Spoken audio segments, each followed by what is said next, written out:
2 Pierre 3, la Bible du semeur, la venue certaine du Seigneur.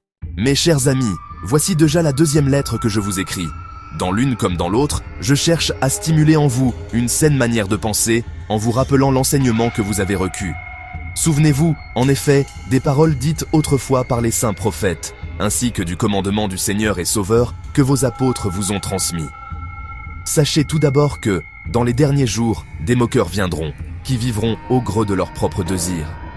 Ils tourneront votre foi en ridicule en disant « Alors, qu'en est-il de la promesse de sa venue ? Nos ancêtres sont morts, et depuis que le monde est monde, rien n'a changé. » Mais il y a un fait que ces gens oublient délibérément. C'est que Dieu, par sa parole, a créé autrefois le ciel et la terre.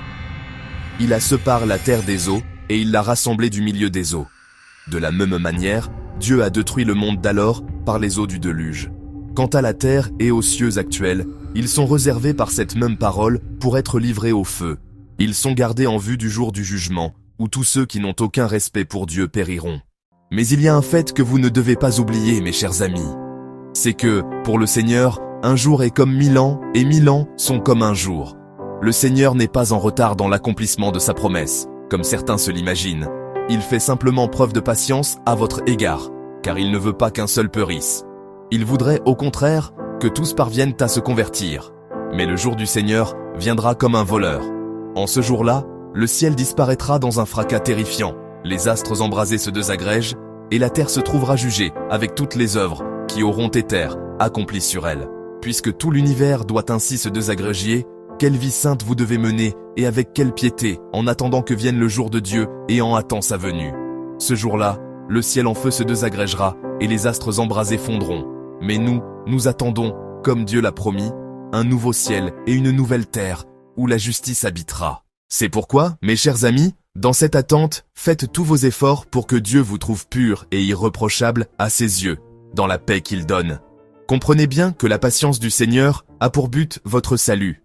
Paul, notre frère bien-aimé, vous l'a aussi écrit avec la sagesse que Dieu lui a donnée. Il l'a fait comme dans toutes ses lettres, où il aborde ces sujets. Certes, il s'y trouve des passages difficiles à comprendre, dont les personnes ignorantes et mal affermies déforment le sens, comme elles le font aussi, pour leur propre ruine, des autres textes de l'Écriture. Dernières recommandations. Quant à vous, mes chers amis, vous voilà prévenus. Prenez garde de ne pas vous laisser entraîner par l'égarement de ces hommes vivant sans respect pour Dieu et de perdre ainsi la position solide que vous occupez. Au contraire, progressez sans cesse dans la grâce et dans la connaissance de notre Seigneur et Sauveur Jésus-Christ. À lui soit la gloire dès maintenant et pour l'éternité. Amen.